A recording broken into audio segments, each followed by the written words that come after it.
Hello, welcome to 9 Lessons of Carols for Curious People. I'm Robin Ince. I hosted the original show that we did on the 12th and 13th of December, where stood on stage for 25 hours, introducing some of the great minds from literally across the world, from 7 continents. And the people we have now include, in the next hour, Jocelyn Bell Burnell, Ankita, Saxena, who's from the Octavia Collective, who are absolutely fantastic, Claudia Hammond, Joanna Neary, but also Rusty Schweickart from Apollo 9, who is always a joy to talk to, one of the great philosophical astronauts of the Apollo missions. I hope you enjoy the next hour.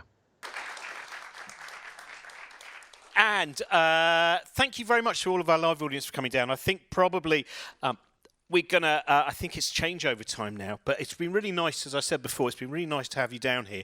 And I do hope that we're going to see you again.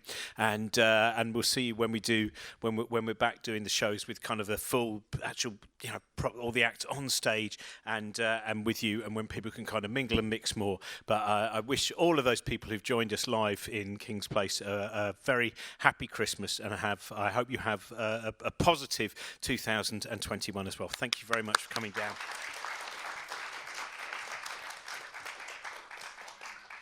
Now, the next thing that we've got, I hope I'm right in saying the next thing, I'm going to double check now. Yeah, is, where's it gone? Yes, there we are. The next thing that we've got is my friend Joanna Neary. Now, Joanna Neary is a fan of the most wonderful and strange books. And I think we may well see her also, she works with a great deal, Celia Jepson. And Celia Jepson is one of those people who is very much almost from another time. And this is a book that I think she would enjoy a great deal.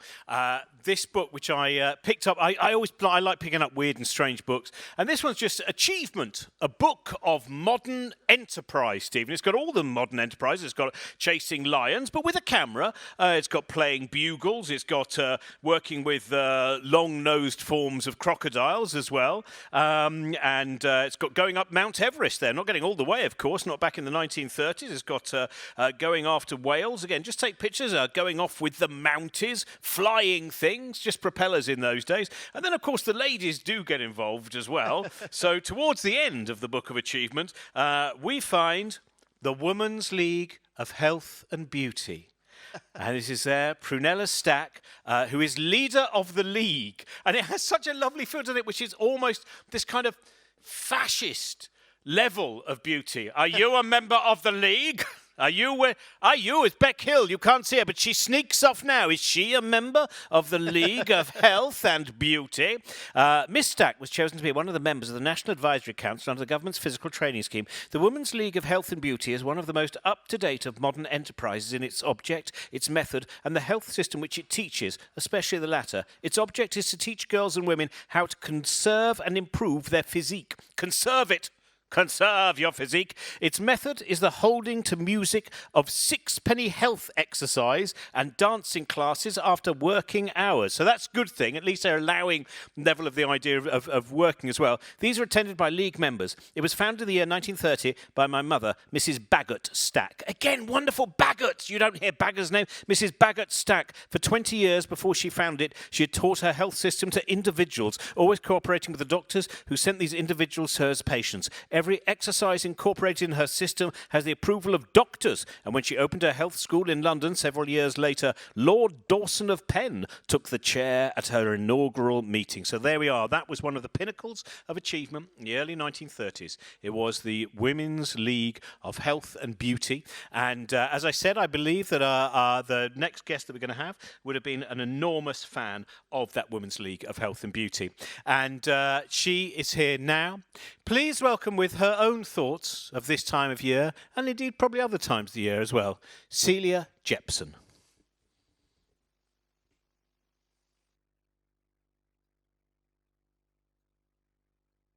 Hello there. Our place is looking a little untidy these days, and that's because our charm, Mrs. Coyle, is away. What happened was her auntie died rather suddenly, and what some might say was an unseemly haste, Mrs. Coyle sold her council flat and went on a tour of Europe, something which she said she's always wanted to do. Well, first I've heard of it. I thought her life's ambition was to break the world record for humming the greatest hits of the Tavares. So, sorry, being silly. I'm just joking, Mrs. Coyle. Anyway, it occurred to me that we could take advantage of her jaunt for our podcast, and Mrs. C could be our foreign correspondent. So I've asked teenager Robbie from next door to set us up with Skype on this laptop, and he's agreed on the proviso that I give him back his ball that Fred's had in his shed since 2009. So without further ado, let's get on with it. So now what do I click to get it working? It's probably the same as the stay-at-home festival, isn't it? I shall just cross my fingers and hope for the best. Oh no, hang on, it's beeping at me. Oh gosh, oh, hello. Oh, there she is. Hello, Mrs. Coyle. Hello? Celia? Hello, Mrs. E. Golly, you are looking a bit purple. Is it possible to adjust the colour balance?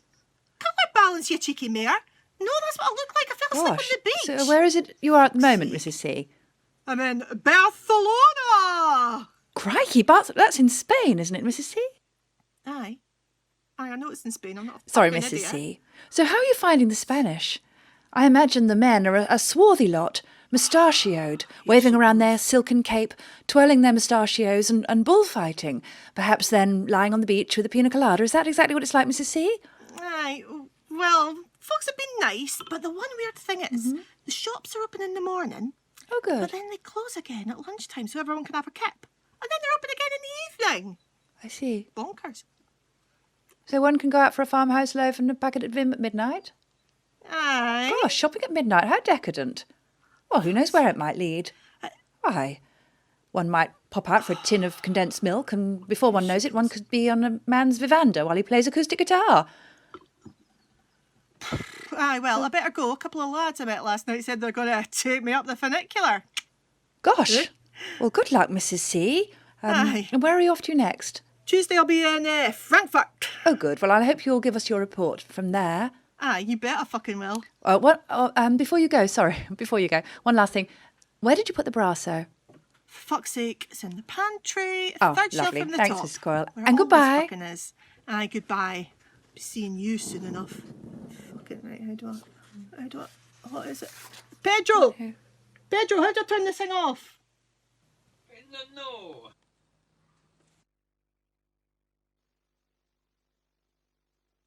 Thank you very much to Joanna Neary, and now we're going to go straight on with someone who, a fantastic collective of poets, the Octavia Collective of Poets. Please welcome to your screen, Ankita Saxena. Hi everyone, my name is Ankita Saxena. I am a poet from London. You may have seen me in the Stay at Home Festival over the summer, and it is a joy to be back, to be part of this day of celebration. In the spirit of celebration, I have a poem for you called Ode to Libraries, and it's for all the libraries that we are all missing out on right now. Ode to Libraries. I have learnt to breathe in the spaces between library stacks. They shift tectonically, moving continents of pages to new destinies. Imperialists, we plunder the treasures, return them sometimes. They call that exchange, history written in our grease marks on yellowed pages, the small vandalisms we do to innocent borders. We order the specimen, cataloguing each author into armies.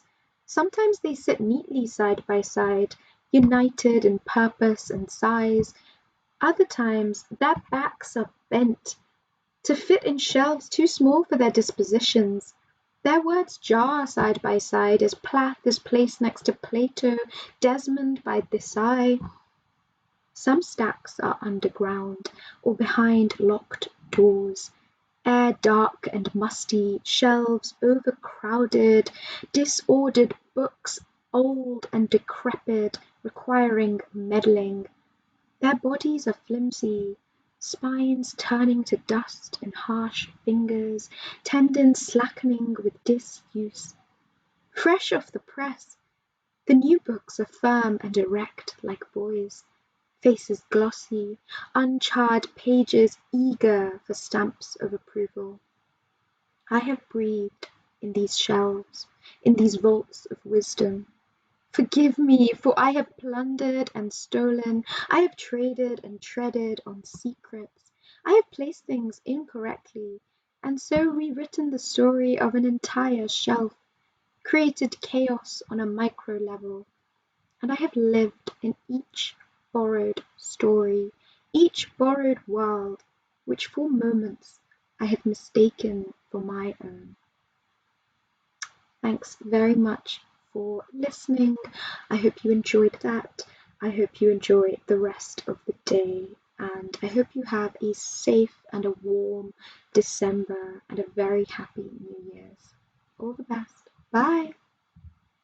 Thank you very much there to Ankita. That was, as I said, go and find out more about her work and Octavia Collective. They're absolutely fantastic. And coming up not that far away now, we've got Rusty Schweickart, we've got Chris Hadfield, we've got Stuart Lee, and we've got who's a Lost Voice guy, Andrea Sella, Sebely Delisle, Helen Arney, Tanita Tickeram, lots of things coming ahead. And Claudia Hammond's going to be joining me on this stage as well. But first, I'm going to go over to someone whose work has been very important both in terms of cosmologically and also culturally, and of course in the overlap between the two.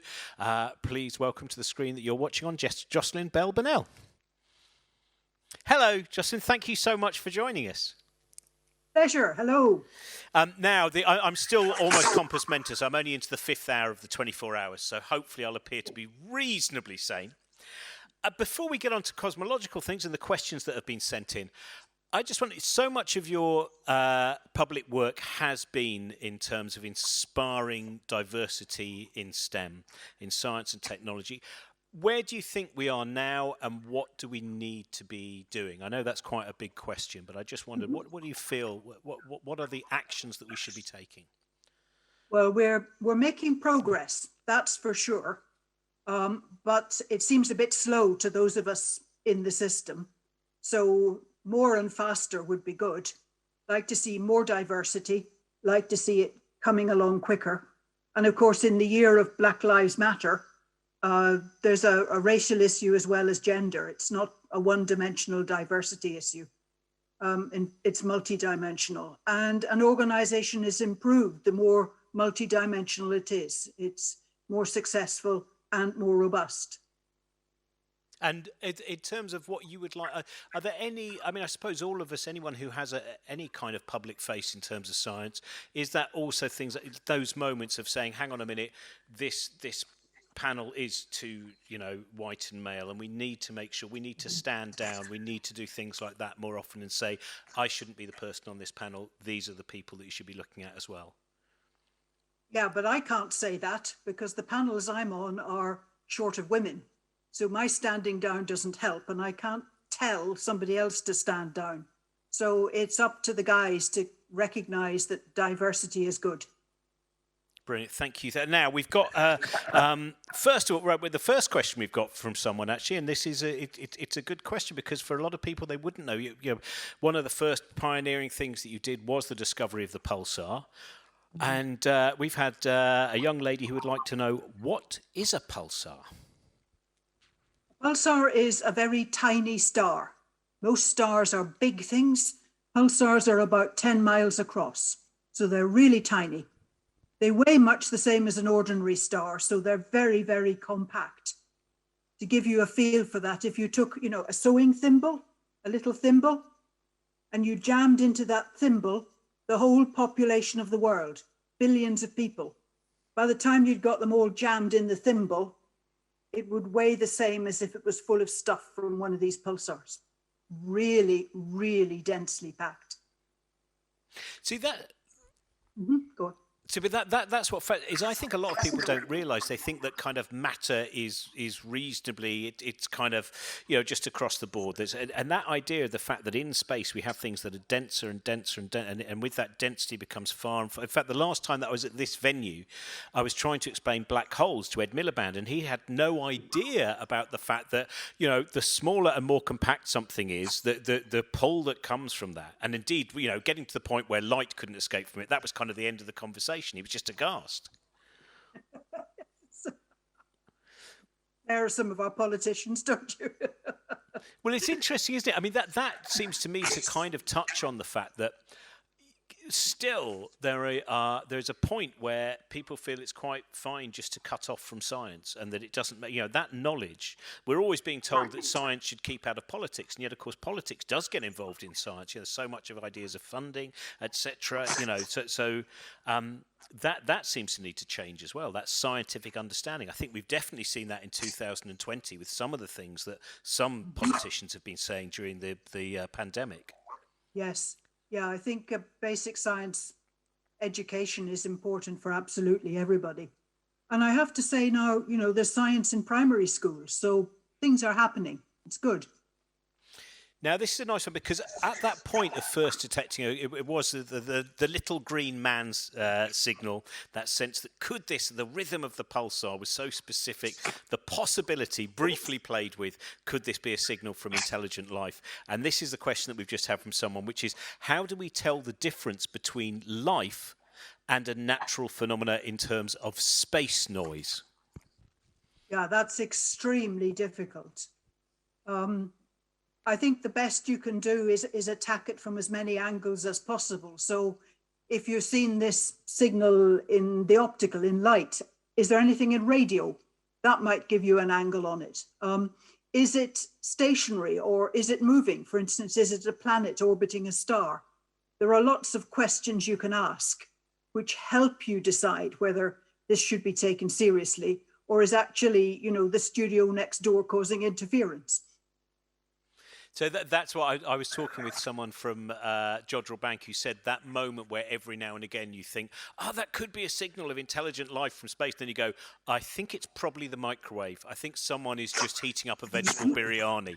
That must, that sense of, I suppose, the balance between the excitement that is needed to continue in a discipline, and every now and again the joy just to allow your mind to float away into another space and just think, but the what ifs that are necessary for exploration as well. Yeah, and that's great fun to do with a group of fellow researchers, because it gets madder and madder. The what ifs get more and more exotic, and then after about 20 minutes of that, we come back down to earth and start thinking seriously about how to address this current signal, whatever it is. Do you have a favourite, but maybe, that favourite kind of moment of, but let's just play with this idea for a while before we return to the evidence-based thinking? Not in terms of little green men signals, no.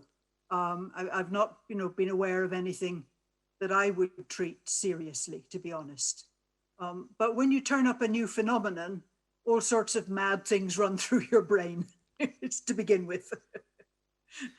And we've got quite a lot of people want to know, what was it about astrophysics in particular that drew you in? Why? When did you first become inspired by that? I first became interested when I was about 12 or 13.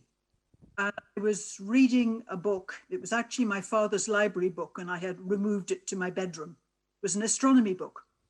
And it was by Fred Hoyle. And he was talking about how galaxies rotate, how they whirl around.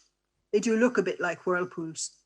And this was a new idea to me. And at school in physics, we had been doing what we call circular motion.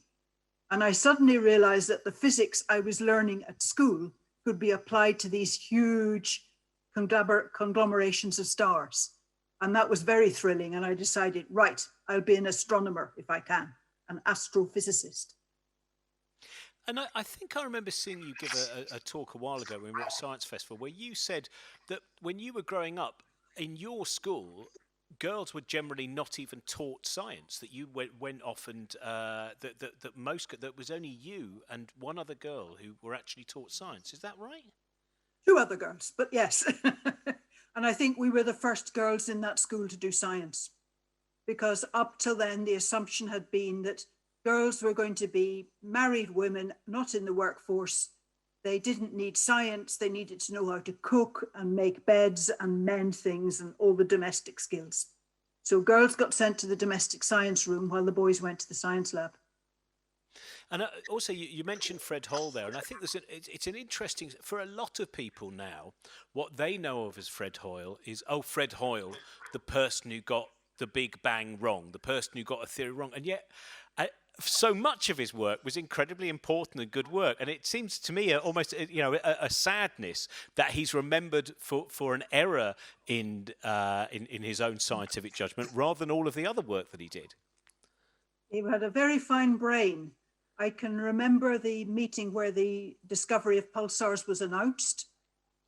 Fred was sitting in the front row and my supervisor, Tony, was lecturing. And Tony described what we'd found. And 40 minutes later, at the end of Tony's speech, Fred was the first to speak. Said in his best Yorkshire accent, "This is the first I've heard of these things," which I was quite relieved about because we weren't shouting about them till we knew what we were dealing with. "This is the first I've heard of these things. I don't think they're white dwarfs," which is what Tony favoured. "I think they're neutron stars." And he was right. So from cold in 40 minutes, hearing about these things for the first time, he's hit the right explanation. Quite an astrophysicist, that man. Brilliant. And so many of it, not merely his non-fiction, some of his rather wonderful science fiction books as well, I think, are worth. I think it's The Black Cloud might have been the first one that I read. What do you think it is that gives the... Because I think that's one of the things that we were talking about this earlier with someone else today, which is during the period of lockdown, people have got a slightly different role. Some people have had a different relationship with the sky because there's been just one patch of sky. They're not moving anywhere. And they've been looking at the same patch. And I feel there has been a genuine change in their sense of being connected to, if not the universe, at the very least, our galaxy. And what for you are those moments that you have where you go beyond just the science and the calculations to actually that sense within yourself of connection with the universe? Well, my view from the house is to the south, and what I'm noticing is where the sun rises, and it changes remarkably. The sun in the summer rises quite far over to the right.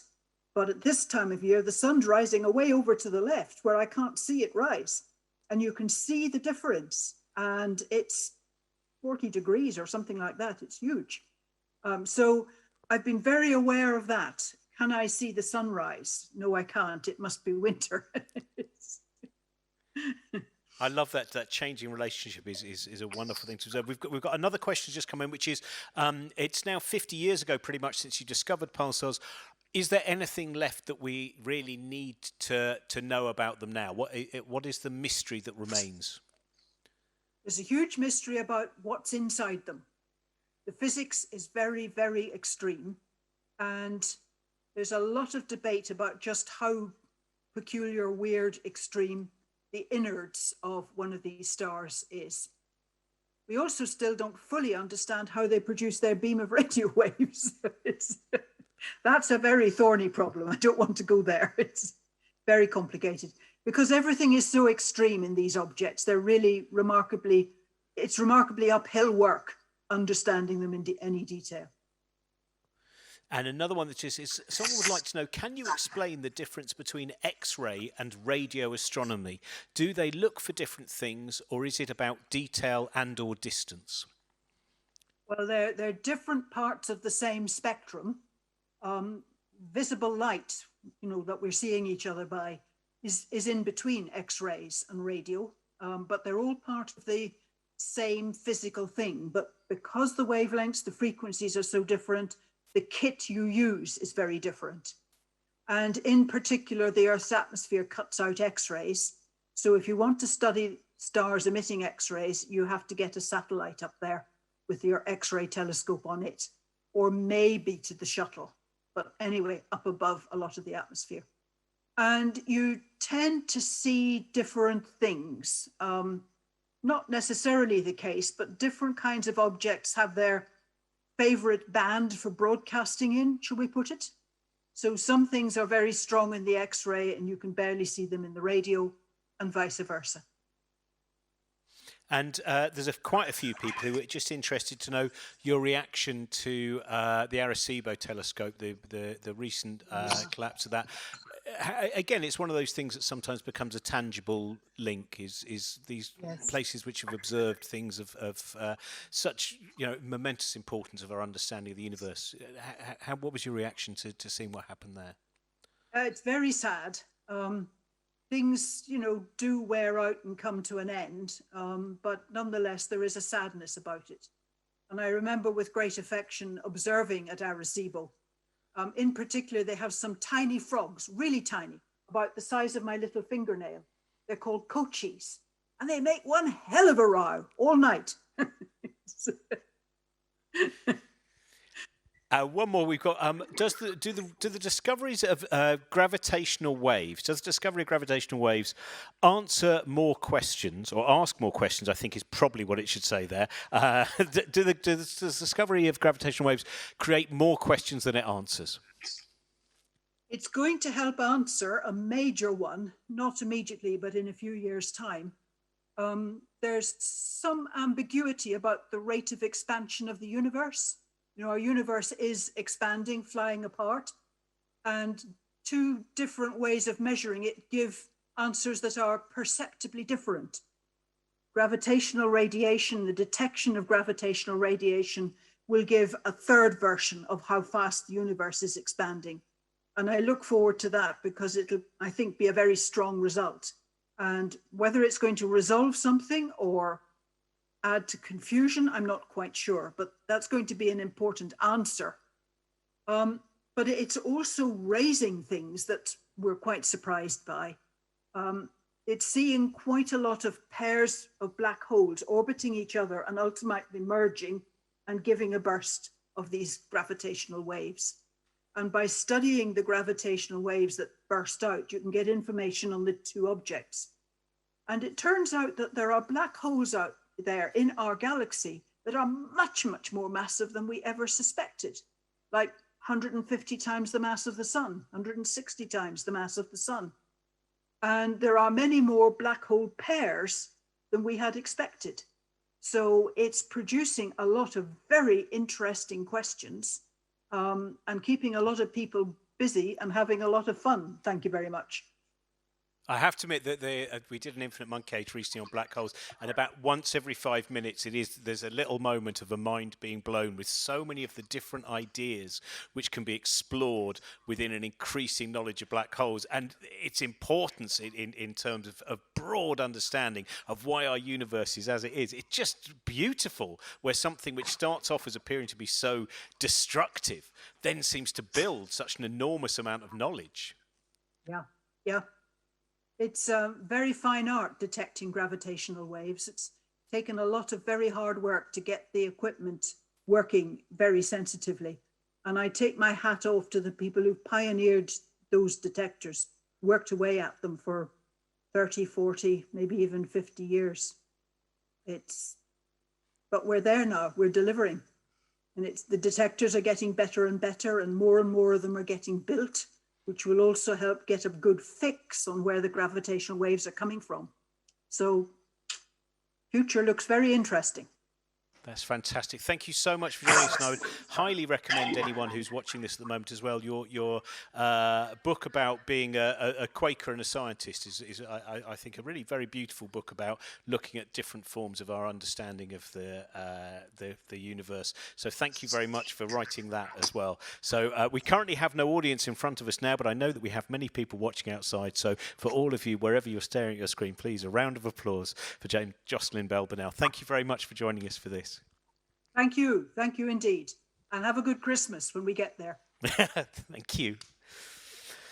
Wonderful. And that is a really great book, by the way. I highly recommend her book. I'm trying to remember it. It's one of those things. It's not called A Quaker Guide to Astronomy, but it's absolutely fantastic. Now, we're going to move in. I should tell you what we've got coming up.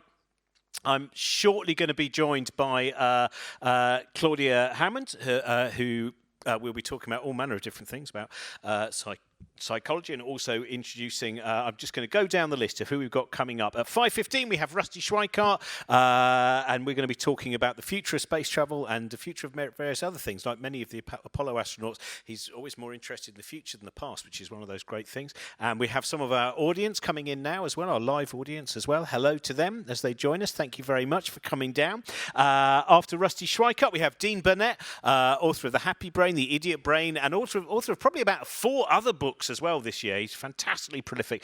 We have Tanita Tikram, who, as I mentioned before, Tanita, one of her songs, Window on the World, is one of the most popular songs for an astronaut to take into space. And then at 6 o'clock, we are going to be having our half-hour panel about COVID-19, and we'll be having a discussion about that, what we know now, what we should be doing, etc., which is a time for me to remind anyone who might have just recently joined us that we are doing a live show. There are live audience here. It's all been very, very everyone who is able to is wearing face masks. There's no kind of eating and drinking here. The air is not recycled, the system that they've got here, and we're being very careful both front and backstage throughout the process of doing this. Thanks very much for joining us. Later on, we're going to be having, don't forget, our all-star Christmas Carol, which is going to include Eddie Izzard and Guy Pearce and Joe Brand.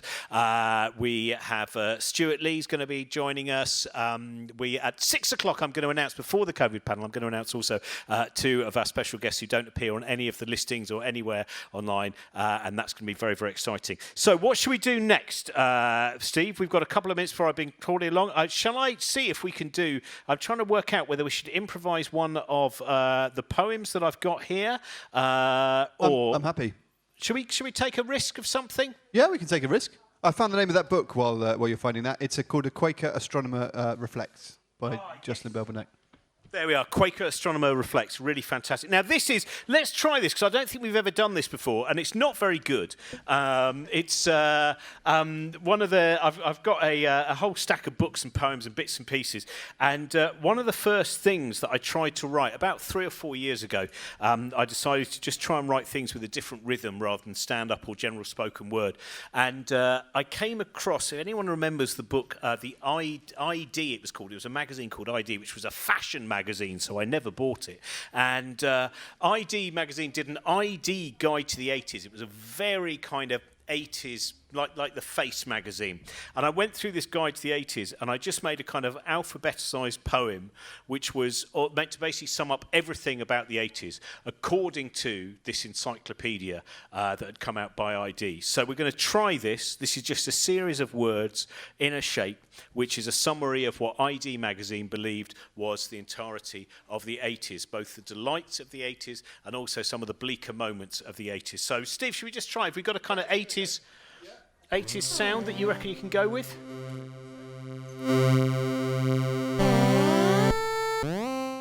Oh, that's even more. That is, I would say, 2020 as experienced in the 1960s. That's got very much that kind of fantastic sound. There was a wonderful moment before, by the way, for the audience who are actually joining us here. Some of the things that have all been set up by Steve, who Steve is also going to be with me for the whole 25 hours of the show as well, pretty much all of that 25 hours on stage. And he has got a lot of those instruments are connected up to someone playing them at home. So the drum is being played actually by someone who is about 20 miles away, but he actually sends the signal down there and plays that one down there, and hopefully we'll have some more of that for you here as well this evening. So do you reckon you've got an 80s...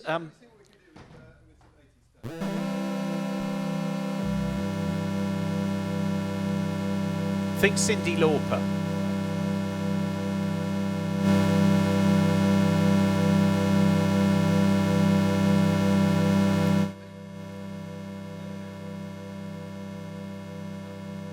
Right. Are you there? So these are words chosen from the ID Encyclopedia of the 1980s that came out in 1992. Some of you may well not have been alive then. This is a summary of everything that happened in the 1980s. Pop groups, bleak culture, positive culture, wonderful things, terrible fashion ideas. Here we are. You ready, Steve?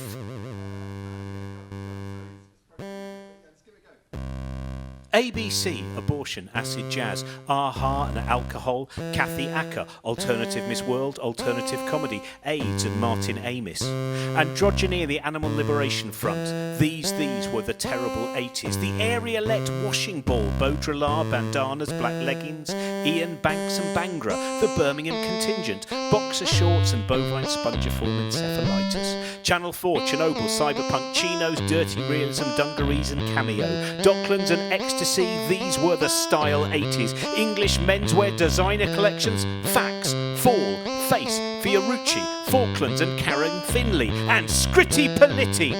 Fun pubs! There was no fun in fun pubs. Galliano, Gaultier, Global Warning, The Gorbachevs, the graphic novel, comics, it's just comics, they're not a graphic novel. Green Party, Greenham and Muriel Gray, Grebo's, Green Pound and Peter Greenaway, Heroin, Hair Gel, Hamlet and Herpes, Critograms, Kickers and Spike Lee, Safe Sex Pitbulls, Saatchi and Saatchi.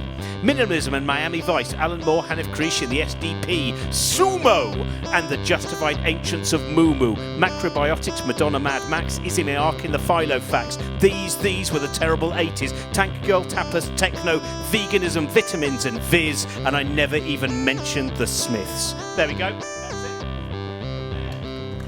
So that is unperformed for 5 years, and there's a reason. You've discovered it. Now, ladies and gentlemen, please welcome the person who I genuinely one of the most knowledgeable people I know, and someone who is always a delight to get their take on our new understandings of the human mind and indeed the human brain. This is Claudia Hammond. Come on stage, Claudia. Claudia Hammond. Welcome to our new audience, Claudia, as well. I'll grab the microphone. So, Claudia, there's a lot to ask you about before we get on to anything involving your latest book, which is now out in paperback. It's obviously been it must have been a very different year to what you would have planned in terms of your Radio 4 scheduling of what we were going to understand about the brain, because so much of it has been involved in understanding, for instance, our reactions to a situation that was not really, even in February, when I saw, this is not how we would have seen the world panning out, and this is something which has made people had a whole new form of anxiety for them. Totally. And I think so many of us have had to get used to living with a kind of underlying anxiety as well, and have had to get used to, living with uncertainty, really, which continues, of not knowing when we're going to be able to do what. And actually, it's very hard to look forward much into the future at all. And the other thing, it's definitely had a big impact on for lots of people, the pandemic, which they may not necessarily have noticed is memories. So a lot of people are saying that they think their memories are letting them down. And actually, there's a lot of different reasons why that really makes sense in a pandemic, why that would happen, because of things like when we have to stay at home. If you're, say, working from home and you're having endless Zoom meetings, then all the time, the background for all those meetings is the same, if you like. You're always sitting in the same place. So you don't have those normal cues, and you don't have those normal things that make you remember different things. Like, I will remember this today because I've actually come somewhere to a real place with real people, which is very, very exciting. I've been doing loads and loads of events online, all sitting at the same desk in the same room, and they're very hard to distinguish from each other. So there's lots of reasons why our memories aren't as good as well, and are failing us a bit at this moment. Well, I don't know if people out there, that moment where, for instance, today, Steve was talking about this as well. Steve has basically been, in his shed, just working solitary on music. I also, mainly been writing a book and doing things like that. And actual face-to-face is not the same as Zoom. It's not that moment where the first time you actually socially interact with someone, and there is a bit of you going, I don't really know how this works anymore. And I mean, I'm always bad for saying things that you're not meant to say in social situations anyway. My wife would always say, why can't you just have a normal conversation like everyone else? Why do you have to go on about an art exhibition where you saw a dead goat? That's a really bad first conversation. Whereas I think it's a good first conversation because you find out the people who are also interested in art exhibitions involving dead goats, and that's what you want, as opposed to people who want to talk about Top Gear. So this is a very niche selection of friends. I was saying to Steve before, it's like when I was touring with Brian Cox, whenever I bring up, have you heard this song, or have you seen this film? And I always go, no one knows what you're talking about, Robin. No one knows your world. Most people don't even think those films exist. And then I think, I don't know if they do, but they do in here. So that moment of how should we be preparing ourselves? Is there a way in terms of there will be a point where there is a level of normality. Will we all come out as changed people? Will we find ourselves reverting straight back into the ways that we were, all the way back in March 2020? I think a lot of things will go back. People talk a lot now about the new normal and nothing will ever be the same again. But humans are very, very adaptable. So one thing we have done is adapt to this. So we may not have liked it, but we have adapted to it. And, we are mostly still here and are adapting to it all the time and have got on with it. And I think that we will do the same when we go back. Also, we've had years, depending on how old you are, decades of the old habits, decades of talking to people and thinking, oh, isn't this nice? This is completely normal. And so I think at first there'll be a little bit of, sidestepping around each other and making sure you don't get too close. And then gradually we'll start to remember that it was really nice when you could hug your friends. And already, you do see some people are hugging their friends outside pubs and so on. So it's not the case that we are changed and will never do that again. Even though people will then say, oh, but if you look at TV or films now and you see loads of people in a bar and there's a party and they all come in and hug each other, we all go, oh, I can't believe they're doing that. And that is completely normal and expected that this would be our reaction now. And in a way, that's a disgust reaction. We've learned that to keep ourselves safe, we mustn't go around hugging our friends in bars. And so we've got that new disgust reaction, but that will get replaced by the reasons why we do want to touch and hug people. And one of the things I was involved in earlier this year was this huge piece of research on touch called the touch test. And this was done by psychologists at Goldsmiths, University of London. And this was just before the pandemic. I mean, it closed just as lockdown started, really. So most people took part before the pandemic. And even then, 54% of people said that they didn't get enough touch and wanted to touch people more. And other research that's been done during the pandemic has shown that more and more people are missing that. And I think we will go back to those things. There may be a few habits that are new. Maybe people will start wearing masks more, say, on trains when they've got a cold, or maybe people won't go to work when they've got a cold. It may become less acceptable to go to work when you're ill, so maybe we'll stay at home and not pass those germs on, which might be a good thing. So I think a few things like that will change, but I think loads of it will go back remarkably fast. I mean, we won't forget this, that it might change us more, as in some people are saying they realise the things that really matter to them, and people are saying that people may find they're buying less stuff they don't need and seeing friends more and valuing things differently. Those things might change, but I think our general human behaviours will stay the same. Now, your most recent book, The Art of Rest, which is based on a series of things, the rest test, I would imagine, again, the meaning of what rest is has changed this year, this way. I mean, let's just talk a little bit about, what was the starting point in terms of trying to find out what people found most restful? Yeah, so I was part of a residency, nearly a 2-year residency on the top floor of the Wellcome Collection in London. And we looked at rest in all sorts of different ways. There were composers and artists and geographers and neuroscientists, all sorts of people. And one of the things we wanted to know was, what do lots of people think about rest? And by that I mean rest when you're awake, not when you're asleep. So what the things you do that are chosen and deliberate and restorative when you are awake and want to do something that's restful. And we wanted to know, what do people think rest is? Do people think that they get enough rest? And so psychologists at Durham University created the rest test. You can see a theme here, I always have a test at the end of it. And we launched that on All in the Mind on Radio 4 and on my World Service programme. And then we waited, and 18,000 people took part from 135 different countries. And it turns out that 2/3 of people said that they don't get enough rest, they want more.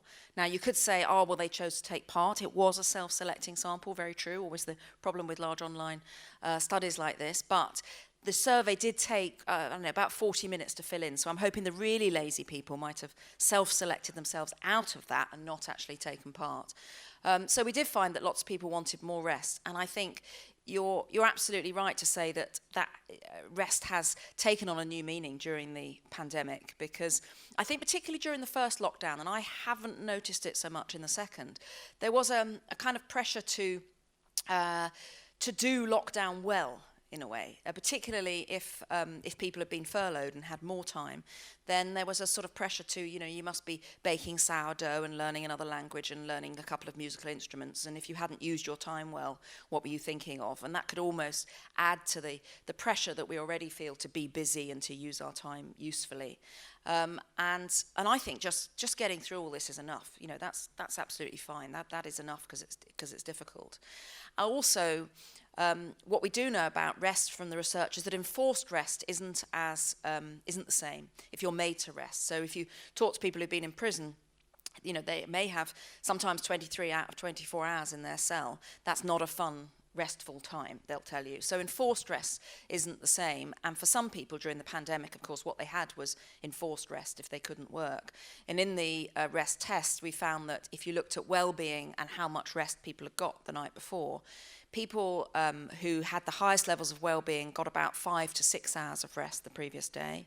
But people who got less than that had lower well-being, but so did people who got more than that. So I'm saying that we should value rest more, we should take it more seriously, and that it's really important for us cognitively and mentally and physically. But it's not a charter for laziness. I'm not saying we should just rest as much as possible, because we know that wasn't restful. And then, of course, during the pandemic, you also had the people who were trying to work from home with all the huge technological challenges and annoyances that involves, and the annoying Zoom meetings, and trying to homeschool children who suddenly found there was no time for rest at all. So I think rest has taken on a new resonance during the pandemic. What about people who can't rest? Because I think I found it very difficult. I mean, this is a typical thing. Trent, who put this together and who I work with all the time, this is a typical thing. We could have just taken Christmas off this time and not put on any shows, and then rather than maybe do a 2-hour online show, why don't we just stay up for 25 hours and you stand on stage until you weep? That would be a really good idea, wouldn't it? And I've kind of found that, like, now I set my alarm for 7 a.m. I don't, because I haven't got actual. I'm my own boss. I mean, I am anyway, but this time I don't have to go anywhere. But I have to be up at 7 o'clock. And I found that in the early part of the pandemic, the lockdown, some days I'd have a headache, and then I would find that one of the things is, as long as I then did some work, I mean, this is insane. I'd suddenly go, hang on a minute, if I have a meeting with that person, then I come up with that idea and I start writing that thing. And the moment that I'd written an article or started working on my book, it would lift. It was like, I couldn't just go, why not just do nothing? I don't like nothing. So that seems to, I don't know where that comes from. My sister is very similar as well. Yeah, I mean, there are people do vary a lot in both how much rest they get and how much they feel they can do it. And one of the things we asked people was what were the activities that they found most restful. And what I do in the book is sort of count down Sunday chart style, Friday night style now, from 10 down to 1, these top 10 activities.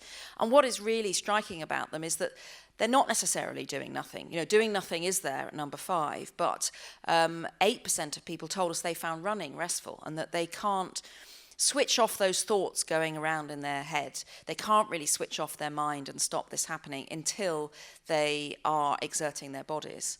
38% of people said that going for a walk was the thing that they found most restful. And so I think for the people who are perhaps, I don't know if you're fidgety, but the people who are a little more active like that, who find they can't, sometimes it is doing something else active that helps. And a lot of people find doing nothing difficult. I mean, it came at number 5, but that was doing nothing in particular, which could mean a bit of pottering around, doing sort of this and that.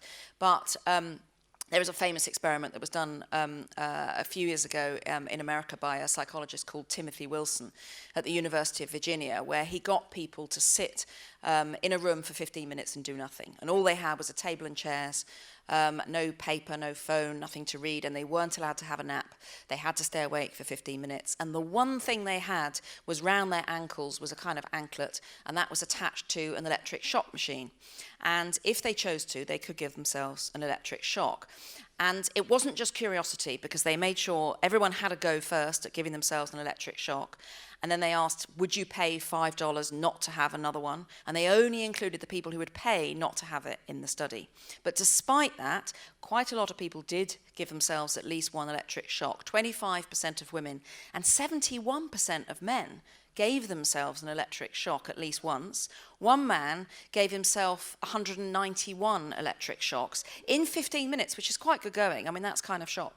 That's quite a lot. But well, that's the point where typical man thing. Yeah, I wonder how many shocks I can give myself in. It becomes that challenge. We've run out of time now, but I don't know. Are you going off straight away, or I'm staying with you till 6 Great, o'clock. Well, we can continue. Excellent. Now, our next guest is someone that I was going to say the last time I was with them was making a show celebrating Apollo 11. So last year, and the first time I met him was at the Royal Albert Hall, where we did a show called Space Shambles. Please welcome, done so many remarkable things, both in politics and in space exploration, and also in warning us about the possibilities of comets striking the Earth. Here is Rusty Schweickart. Hello, Rusty. Hello there, Robin. How are you today? I'm good because I've still got 19 hours before the show ends, so I'm cock-a-hoop at the moment, and then it might change.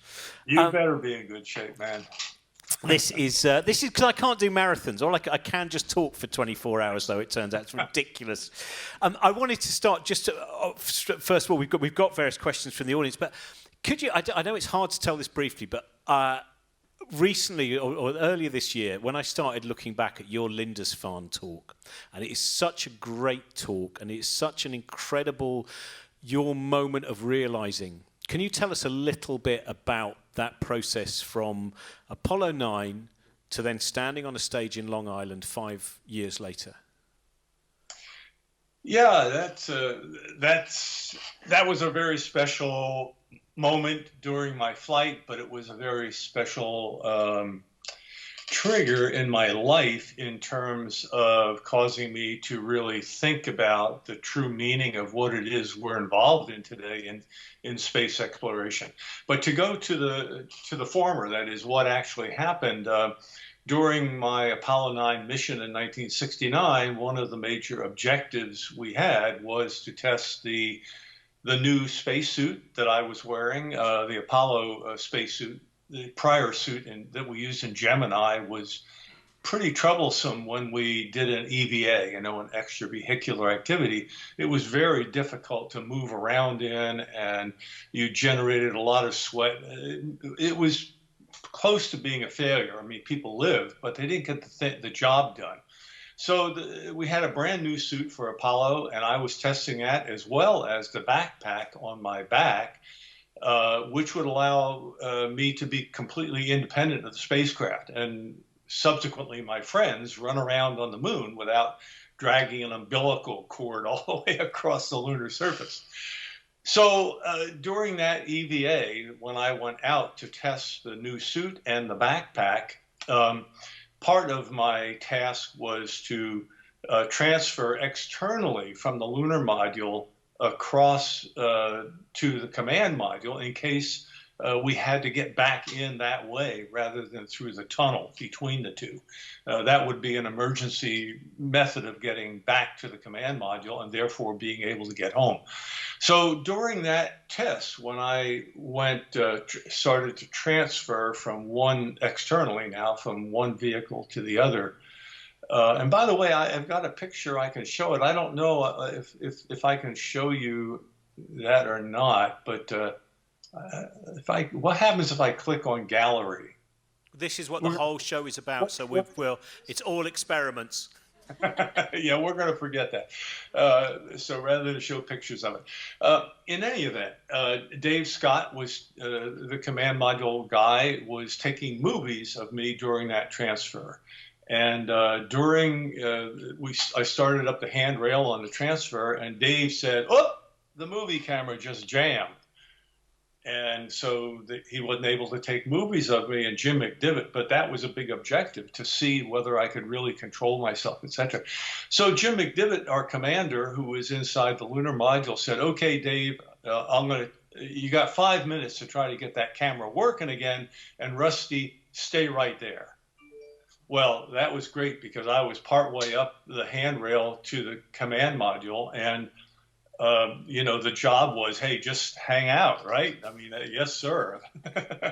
So that's terrific. So I realized just intuitively right then, hey, I'm not going to get this chance again.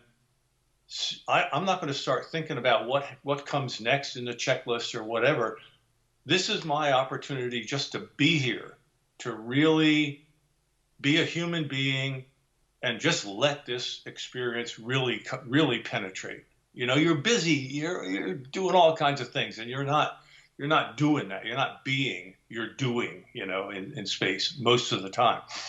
So that was my chance just to be, you know, a human being. So I let go of the handrail with my right hand and I just swung around and looked at the beautiful Earth and space and realized, you know, just sort of let all of that come in.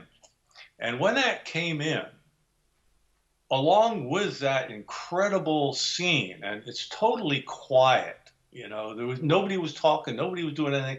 It was a really private moment in a way. And all of a sudden, all these questions came floating into my mind, like, how did I get here? Why am I here? What does this mean? You know, all of the big questions like that. And it's like, hey, I'm just a farm kid from New Jersey. You know, I'm lucky I'm an astronaut. And the answer to questions like, you know, how did I get here? It wasn't like on the Saturn V, dummy, or, you know, the American taxpayers or anything like that. It was humanity has evolved to this point where we're beginning to move out from the Earth. And that's where I am. But it's not, when I say me, you know, who am I? Am I me or am I us? All these people and life down below. And I wasn't trying to answer those things, but they just kept sort of, that's what came into my mind in that time. Well, for the next 5 years after the flight, I found, you know, in quiet moments, waking up in the middle of the night, whatever, you know, I was sort of quietly processing those questions and that issue. And then, you know, a year ago, 50th anniversary of Apollo, you know, in 2019, 50th celebration, and I'm going to be talking to a lot of people. And I said to myself, hey, after 50 years, this is a time to reflect back and say, what did Apollo really mean? And that's when I sort of picked that up again in spades and realized that the real meaning of Apollo is that we, human life, but Earth life, are being born out of Mother Earth into the cosmos. That's what happened 50 years ago when, you know, Bill Anders and Frank Borman and Jim Lovell went out on Apollo 8, the first people to go out away from the Earth, out of Earth's gravity, and look back at the Earth and see this beautiful Earth that they didn't even think about looking at. You know, that wasn't part of the flight plan. And then it came up over the lunar horizon, and it was like a shock to see home, Mom, back there, and realize that we're moving out from Earth. This is part of, you know, this is all built into the universe from the get-go, from the Big Bang. And here we are on Earth where life happened to take hold, and it's probably all over the universe. We can't be unique, but we are now beginning to be born out of this Mother Earth, which created us. That's what that's what's happening these days, Robin. I mean, I hate to tell you, it's not just COVID, you know. You know, big things are happening, but it's a little difficult to realize it. But we are all part of that. And what I understood intuitively was that I just represented, I was up there as a representative of, you know, everybody else. So that's the big deal. Well, definitely everyone watching this, either here or at home, that Lindisfarne speech, there is some of it at least on YouTube. Yeah. And some of the speeches that you were doing last year, they're up there and they are fantastic. And you'll find out I love the whole thing that beautiful Earthrise picture partly comes out of the fact that the surface of the moon was so boring. I read one version which is they were all looking down going, oh, this is really, let's just look out the window. Whoa!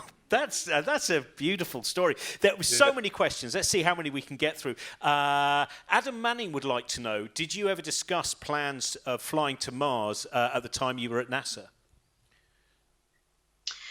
Well, I mean, there was always a question, after Apollo, what do we do next? And there's been a debate for many, many years, decades of, well, do we go back to the moon? It's sort of a been there, done that, thing.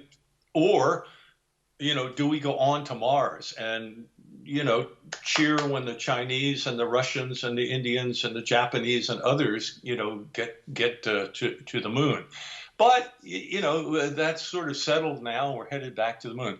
But we didn't discuss it in any great depth at the time. It was sort of, where do we go from here? But that was about it. Chris would like to know, what have you found the most inspiring story this year in terms of what seem to be increased implications of space exploration? Well, that's a really good question, Chris. But there's a lot of stuff going on. I'm going to say that, to me, one of the most important secular things that has happened in the past year or several years has been the entrance of private enterprise into space, or let me say non-commercial development of space. And in particular, people like Jeff Bezos and Richard Branson, and in particular, Elon Musk. They've got a bunch of money. They have a lot of freedom because of that to do imaginative things. And in particular, Elon Musk is motivated by ensuring that humanity becomes a multi-planet species, not just locked onto Earth alone, but it's obviously, in his sense and mine as well, our long-term destiny as life from Earth is to move out into the cosmos.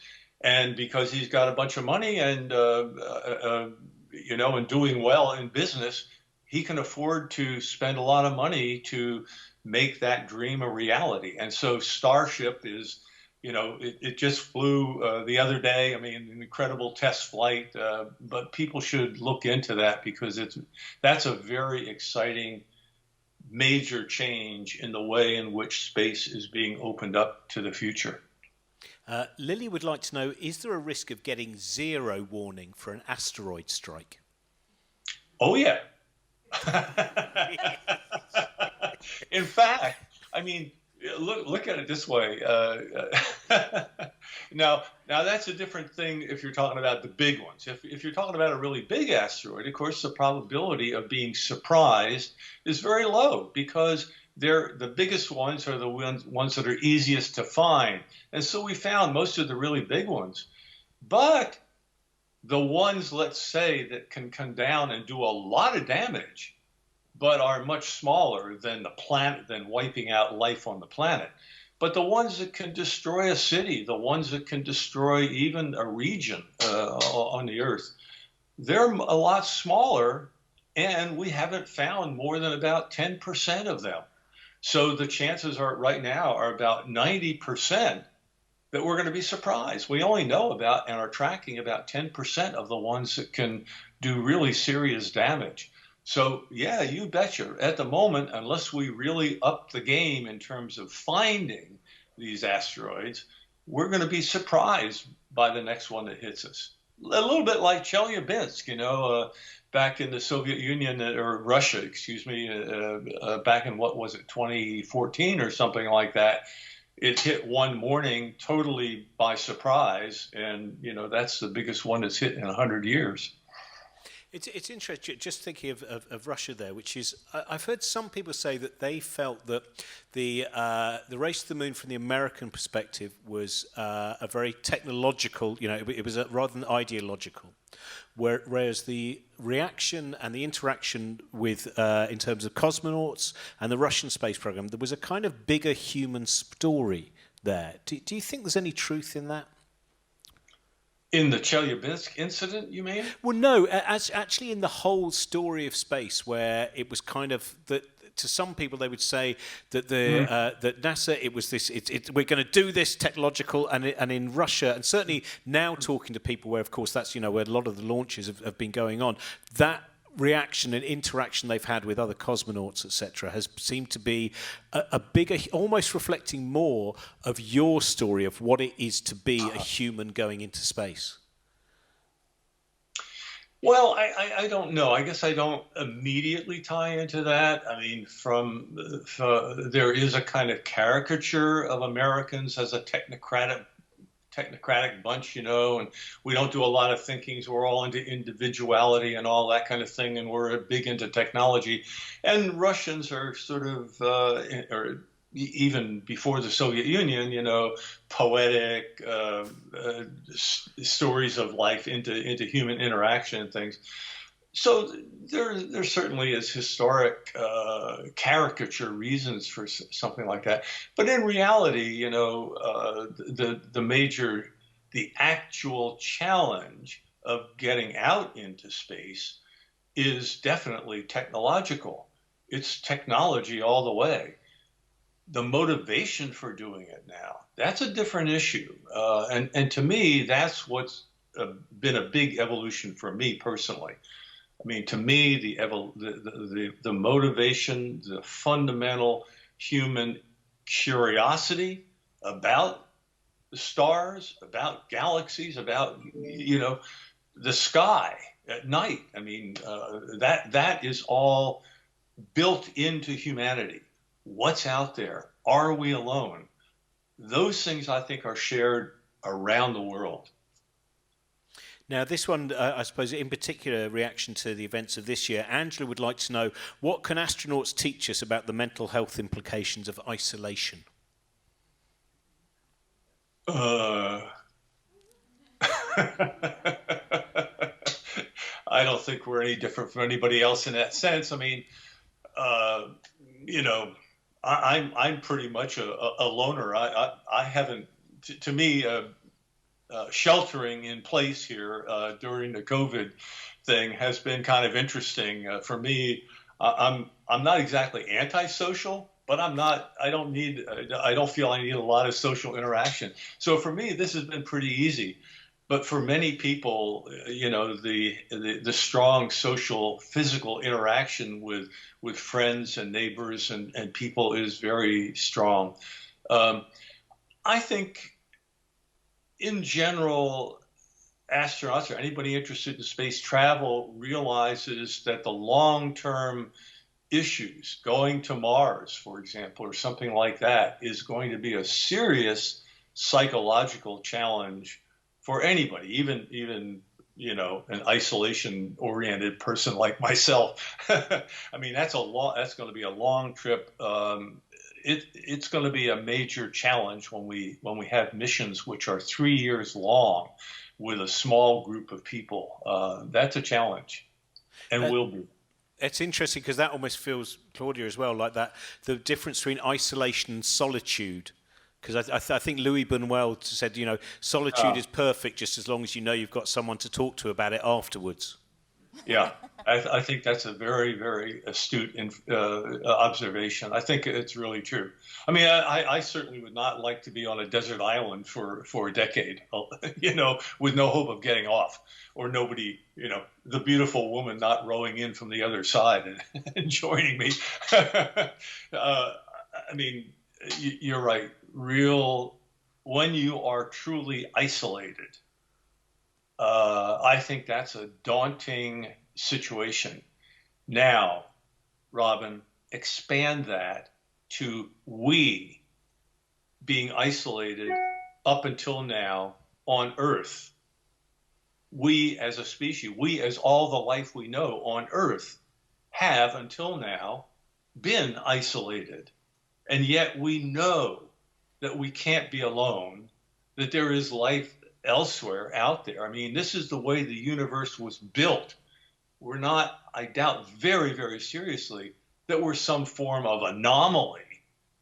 But as the universe aged and matured and created heavier metals and chemistry, etc., biology came in, and we're locally, the result of that. But biology must have been part of an evolutionary process all through the universe as it matured and grew.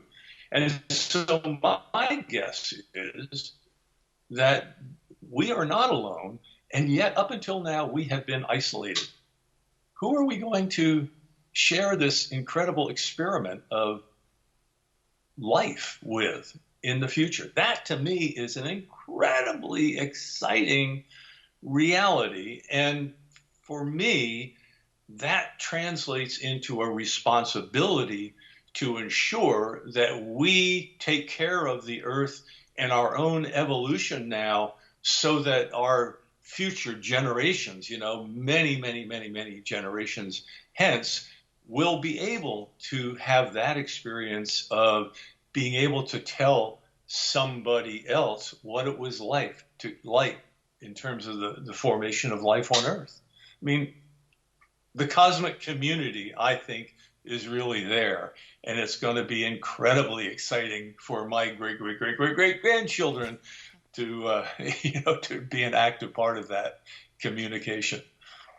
That's why I love that when you were on Monkey Cage back in whatever it was, June or July, you said that's what you're waiting for, is when we finally get the invite from whatever the board meeting of all the curious creatures of the universe is. Oh, finally they've invited us. Now we've got to fix something to get there. The really big Zoom, right? Yeah, that's how we'll do it now. Poor Skype. Thank you so much for joining us, Rusty. For everyone at home and everyone here, Rusty Schweickart. Hey, thank you very much. Thank you. Wonderful. He is just one of the most wonderful. It's just so much fun and so curious. And I think he's the youngest Apollo astronaut as well. I think he's the youngest one. This is an interesting thing, just talking about that isolation and solitude. And what have been, in terms of your experience of the issues that people have been asking you about during this time, if not solutions, at least the ways of coping to some extent with that sense of disconnect? Yeah, because he's absolutely spot on there about the fact that it's whether it's chosen or not that matters. So, of course, isolation, you're isolated and you're not choosing it, whereas solitude, you are choosing it. So, in the rest test, the top 5 activities were all things people tend to do alone. Even when we just took the people who scored high on extroversion to rest, they still wanted to be alone. But, of course, when you're made to be alone, I think that's very different. But interestingly, some people that I've interviewed during the pandemic, some people, especially with pre-existing mental health problems and pre-existing anxiety, found some relief, interestingly, and for some people their well-being went up when you look at the studies that have been done throughout the pandemic, of the fact that they were now allowed to be on their own without everyone else trying to make them do things, and that they didn't have this, FOMO, fear of missing out anymore, because no one else could go out either. And so particularly the people who were feeling socially anxious, some of those people found it easier, and they were allowed to work at home now and didn't have to go. So there were benefits for some, which I think is quite interesting. But then, of course, a lot of other people have felt extremely lonely and isolated during this time. One of the interesting things that people, that some researchers suggested is useful, fits in again with something he was saying there, which is, he was talking about, this joy of looking back at the Earth, and it's known as the overview effect, and there's been quite a lot of research done on that, and this sense of perspective that you get if you're up in space and you can look down on Earth, and how amazing that is. There was some research done just a couple of months ago by an American psychologist called Virginia Sturm on what are known as oar walks, not oar as in paddle, but oar, A-W-E. And something the same is going on here, which is that she got 2 sets of people to go for a walk once a week. One lot just went for a 15-minute walk each week. The others went for a 15-minute walk, but their task was to look around them for things that struck awe in them, things that produced that childlike wonder again. And they could be in nature. It could be, amazing trees and amazing beautiful autumn leaves in the park, or it could be something human-made, so it could be an incredible building that you just think, how extraordinary that they managed to make that. But anything that struck awe in them. And again, just a 15-minute walk each week. And she found that after they did this for 6-8 weeks, the well-being levels were higher of those who did the awe walks, as were their feelings of pro-socialness, so how well they thought of other people, their kindly feelings towards other people were higher. But interestingly, and she didn't expect this at all, she got them to take selfies to prove that they did the walks. And by the end of it, the people who went on the all walks, compared with the others, started making themselves smaller in the selfies. They were smaller in the pictures and making the world around them bigger. And it's almost that same thing of getting that perspective. We can't go to space and get it, most of us, but getting that perspective that puts your smaller worries into context. And I think that is also something a lot of people have talked during the pandemic about, when going for walks was one of the only things you could do, about going for walks and how that made a real difference. And I think that is something that seems to relieve isolation a bit. Even if people don't get to talk to somebody else on that walk, then that can make a difference.